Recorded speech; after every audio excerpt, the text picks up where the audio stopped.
السلام علیکم ورحمۃ اللہ وبرکاتہ۔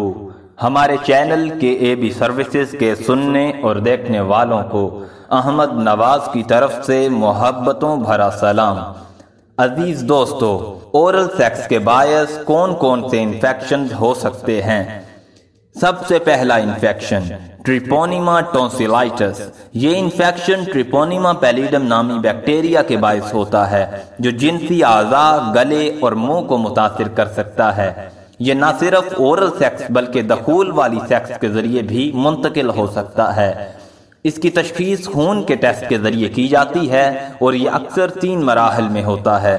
متاثرہ فرد کی جلد کو چھونے کے بعد سب سے پہلے ایک بے درد چھالا پیدا ہوتا ہے۔ ایسے فرد کو منہ کے اندر، زبان یا گالوں پر چھالے نکل سکتے ہیں۔ چنانچہ جب ایسا ہوتا ہے تو اورل سیکس کرنے والا شخص خود متاثر ہونے سے لا علم ہوتے ہوئے دوسرے فرد کو بھی متاثر کر سکتا ہے۔ ماہرین کے مطابق یہ بیکٹیریا عضو تناسل سے نکلنے والے مادوں میں موجود ہو سکتا ہے۔ مرض کے دوسرے مرحلے میں علامات زیادہ سامنے آتی ہیں اور انفیکشن کے کچھ ہفتے بعد یہ مرحلہ آتا ہے۔ اس مرحلے میں متاثرہ فرد کے جسم پر چھالوں کے ساتھ دھبے بھی نمودار ہو جاتے ہیں۔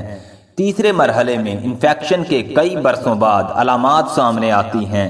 تاخیر سے تشخیص ہونے پر دل اور اعصاب کے امراض، ہارٹ فیل ہونا یا سٹروک کا خطرہ بھی بڑھ جاتا ہے۔ اس کا سب سے بہترین علاج اینٹی بایوٹکس ہیں، جبکہ انہیں روکنے کا طریقہ مردوں اور خواتین کے کونڈمز ہیں۔ دوسرا انفیکشن گونوکوکل ٹونسلائٹس۔ یہ گونوکوکل بیکٹیریا سے ہوتا ہے۔ اس انفیکشن میں ٹونسلز اور گلے سے رطوبتوں کا اخراج ہوتا رہتا ہے۔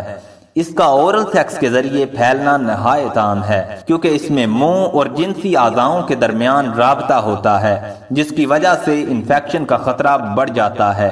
تشخیص مریض کی علامات کی بنیاد پر کی جاتی ہیں۔ گلے سے نکلنے والی رطوبت کا خوردبینی جائزہ لے کر انفیکشن کی موجودگی کی تصدیق کی جاتی ہے۔ بسا اوقات گونوریا کے شکار فرد میں علامات بھی ظاہر نہیں ہوتی، چنانچہ وہ انجائے میں اپنے پارٹنر کو متاثر کر سکتے ہیں۔ اس جنسی انفیکشن کی تشخیص کے لیے ایک گہرا جائزہ لینا ضروری ہوتا ہے۔ ڈاکٹر مونٹیگرو کہتے ہیں کہ ٹونسلائٹس جس کا علاج نہ ہو پا رہا ہو، اس پر شک پیدا ہونا چاہیے اور مریض سے پوچھا جانا چاہیے کہ کہیں انہوں نے کوئی اورل تعلق تو قائم نہیں کیا۔ عام طور پر گونوکوکل بیکٹیریا جنسی اعضاؤں کے آس پاس پائے جاتے ہیں اور دوسروں میں منتقل ہو جاتے ہیں۔ ایسا مردوں اور عورتوں دونوں میں ہوتا ہے۔ تیسرا انفیکشن گونوریا۔ اس مرض کی وجہ بھی گونوکوکس بیکٹیریا بنتے ہیں۔ اس سے پیشاب کی نالی سے رطوبت کا اخراج ہونے لگتا ہے اور یہاں تک کہ بانجھ پن بھی ہو سکتا ہے۔ یہ منتقلی، دخول اور اورل دونوں طرح سے ہو سکتی ہے۔ تشخیص کووڈ-19 کے ٹیسٹ کی طرح گلے میں سویپ ڈال کر ہوتی ہے۔ اس طرح کا انفیکشن علامات کے بغیر ہو سکتا ہے، چنانچہ متاثرہ افراد اکثر دوسرے شخص کو انجوائے میں متاثر کر بیٹھتے ہیں۔ جنسی طور پر منتقل ہونے والے اس مرض کا علاج بھی پیچیدہ ہے اور اس میں ایک طویل وقت لگ سکتا ہے۔ کچھ معاملات میں جسم کچھ اینٹی بایوٹکس کے خلاف مزاحم ہو جاتا ہے۔ چوتھا انفیکشن ہیپاٹائٹس اے، بی اور سی۔ یہ انفیکشن جگر کی سنگین بیماریوں کی وجہ بنتے ہیں، مگر ہیپاٹائٹس اے دبر اور منہ کے راستے سے پھیلتا ہے۔ اس کا مطلب یہ ہے کہ یہ اورل سیکس اور کسی بھی طرح کی جنسی سرگرمی کے باعث پھیل سکتا ہے، لیکن سب سے عام وجہ دبر میں سیکس یا اورل سیکس ہے۔ ڈاکٹر مونٹیگرو کہتے ہیں کہ سن 2017 میں عالمی ادارہ صحت نے اورل اور اینل سیکس کی وجہ سے ہیپاٹائٹس اے کی وبا پھیلنے کی وارننگ جاری کی تھی۔ یہ وبا یورپ کے کچھ شہروں مثلاً بارسلونا میں سامنے آئی۔ برازیل میں متاثرہ افراد کی سب سے بڑی تعداد ساؤ پاولو سے سامنے آئی۔ ابھی تک ہیپاٹائٹس کی اس قسم کا کوئی خاص علاج نہیں۔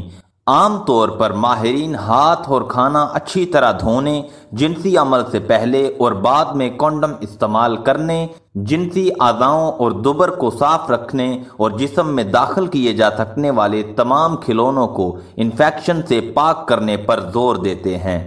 ہیپاٹائٹس بی منہ میں زخم، منی سے رابطے میں آنے اور اندام نہانی یعنی دبر کے راستے سے پھیل سکتا ہے۔ ہیپاٹائٹس سی کے اورل سیکس کے ذریعے پھیلنے کا خطرہ سب سے کم ہوتا ہے، بلکہ یہ آلودہ اجزاء مثلاً سوئیوں، سرنجوں اور نشے میں استعمال ہونے والی ایسی ہی دیگر اشیاء کو چھونے سے پھیلتا ہے۔ اس کا علاج اینٹی وائرلز کے ذریعے ہوتا ہے۔ HIV کا کتنا خطرہ ہوتا ہے؟ ویسے تو یہ اتنا عام نہیں، لیکن اورل سیکس بھی HIV کی وجہ بن سکتی ہے، تاہم اس کے لیے بہت بڑی تعداد میں وائرس کا ہونا ضروری ہے۔ اس کے علاوہ متاثرہ فرد کے منہ یا گلے میں کوئی زخم ہونا ضروری ہے، تبھی وہ فرد متاثر ہوگا۔ مردوں اور خواتین سے یہ وائرس کتنا نکلتا ہے، اس کی تعداد میں فرق ہو سکتا ہے۔ ڈاکٹروں کے مطابق منی میں وائرس بہت بڑی تعداد میں ہو سکتے ہیں اور یہ متعدی امراض پھیلنے کا ایک بہت بڑا سبب ہے۔ یہی اس انفیکشن کی ایک منفرد خاصیت ہے۔